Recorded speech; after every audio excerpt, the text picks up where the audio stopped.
everybody. I'm Susi Gillum. I'm a member of OFAD. That's the Organizational of Floral Art Designers, and we call ourselves OFAD. You've probably heard me say this before, but I'll say it again. If you ever want to learn anything about floral design, and that means whether or not you're a professional, an intermediate, a novice, you've never put a flower in a vase, come to OFAD and you'll find out how to do it from the beginning through the end. Today I'm going to do a different design for you. It's really a fun design. I have a few little hints and tricks that you might be able to use somewhere along the line. So let's get started. This is, I have it on a turntable, but this is a beautiful frame, and it's just a metal black frame. I keep it spray painted black. It was made by Jim Owens, who lived in Palo Cedro, California. This is just a black vase that I picked up along the way, probably at one of the tag sales at one of the garden clubs. So what I'm going to do, there are several different components of this. So let's get started, and as I go through the different parts of the design, I'll explain what I've done, and then you'll get an idea of where I'm going with this. First, let me talk about these funny things. You may have seen this before, you may not. This is a phormium. Phormium is a type of, we call it flax or phormium, many different varieties. This is just the burgundy, green, black, red one that I have growing in my yard, and I wanted to do something different with it. But somewhere along the line, and I think it was an OFAD design on Pinterest, I saw something that caught my eye, and I thought, I'm going to try that. Never done it before, but I figured I could figure it out. So I got my phormium. I cleaned it really well. I got paddle wire, which is a medium grade wire. I think this is about 20 gauge. And when you take paddle wire off of the spool, it's all kinky and icky. I'm a jeweler, so I know how to do this. I walked over to my vise and put the end in the vise, and when you put it in the vise and clamp it down, if you use the paddle and just keep pulling, the wire goes absolutely dead straight. And at one point, you will actually feel it give a little bit. That's tempered your wire. Leave it alone, take it out of the vise, and it's perfectly straight and very strong. It won't be flimsy anymore because you've tempered the wire. Then I cut my piece of wire, laid it on the back of my phormium, taped it on with a little piece of tape, and then I went to a piece of tape like this. This is different than duct tape. There are lots of different kinds of tape you can put on flower leaves, and they stick. And they stick. I did this like 2 days ago, and it's still holding. So this is stucco tape, but it was the color I wanted. That's why I bought it. So I put it on and wired the wire inside underneath the tape, and then evened up the edges. What that allows me to do is to bend the phormium and keep it in these unusual shapes you could never get any other way. And I mean, you could do tight zigzags, you can twist it a little bit. They're just so cool. So that's where this design all started, was because I wanted to do that. So let's show you what I came up with. These are all pieces of phormium that I did that silly trick to. And what I'm going to do is start sticking them in the vase. And I don't want to make it too hard. Cut them on an angle. This is another one of those branches that's really hard to get to go in to floral foam unless you have cut it on an angle. So I cut it on an angle, secure it really well. And I should tell you too, I'm using floral foam, the wet kind. And I'm using that simply because, and I've got to cut a little hole here. Sorry about that. I'm using that, and I secured it in this vase with regular floral tape. I'm sure you've seen it from time to time. Sorry about having a hard time here. I've got to find that little hole, and I'm nearsighted. There. So, all of a sudden, I have this very interesting line created. Do you see that? Isn't that weird? Okay. Now I'm going to use another one. I think I'm going to put this one down a little lower. So I'm going to cut it down here on an angle again.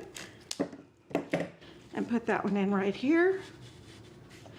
And you can see what's happening as I'm going through this. Starting to evolve a little bit of a funny thing, huh? I love this technique. I just am enamored with it, and I'm gonna have to try to find several other new ways to use it. So I'm just still doing the same thing, cutting these guys and putting them in place. My goal is to have this little branch follow the shape of the frame. And then I'm going to have another one. I think we'll crisscross this one. That makes it a lot more interesting, I think. So we'll see. Yeah, I like that. It just breaks off the equidistance of my placement of the other pieces of phormium. Makes it kind of interesting there.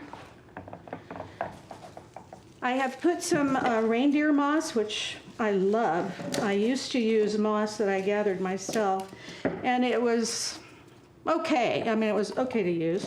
But the reindeer moss, it's so lush to the feel. Just to feel it in my hands, it feels so good. This, so I put the reindeer moss on the back, just so you wouldn't have to sit there and look at the ugly floral foam. These are a variegated Euonymus that I have in my yard, and I love them. Most of the plant is variegated, but it'll send out a sport at the top, and it's yellow, bright, vibrant yellow, which I dearly love in flower designs. It's a great material to cover your foam and to just fill in those little cavities in a design when you need something to just cover a space, and it's very, very simple to use. Today when I came, I was going to bring echinacea for my design. And I have beautiful echinacea in my yard. I collected it yesterday, and I think because the weather is changing so quickly, it didn't make the trip up here as well as it should have. So these are Banksia that, of course, they grow in San Francisco. And in Santa Barbara, but you can't grow them in Chico, where I'm from. Not gonna happen. But these are just so special to me. I love tropicals. I would use them all the time if I could, but as I said, I don't have access to them other than through a commercial florist. And we have a very small floral community in Chico, which is too bad, but it is the way of the world.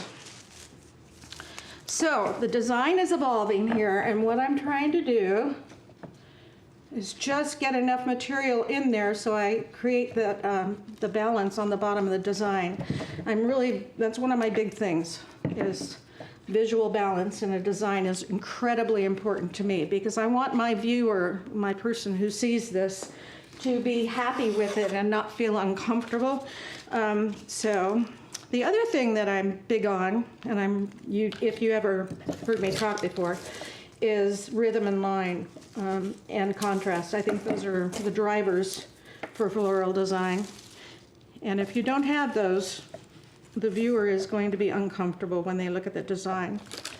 So my very last component for this are these little guys. I made a big one, and I made a small one. And what these are is a circle of cardboard in the back, and I have a trumpet vine that it has gone all the way to the top of my walnut tree. It must be 80 feet in the air, and every fall it drops all of its pods all over my patio.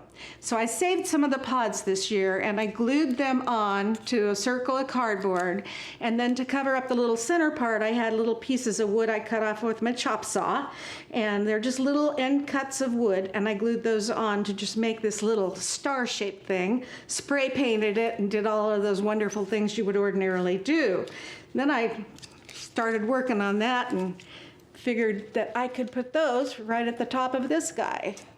If I can find, my readers aren't working too well today. So if I quit talking, it's because my brain is concentrating on finding the loop. There it is. Had to get the light out of my eye. And what I wanted was this one piece of phormium to go right into that starburst there. So the other one is going to ground everything at the bottom. And it has a piece of wire that I wired onto it before I glued everything together. So it's very simple design.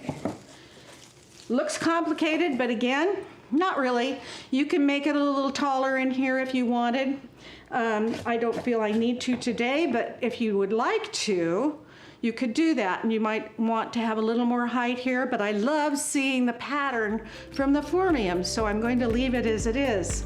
So don't forget, if you really want to learn how to do flower design, come to OFAD, and we'll see you in the fall. Thanks.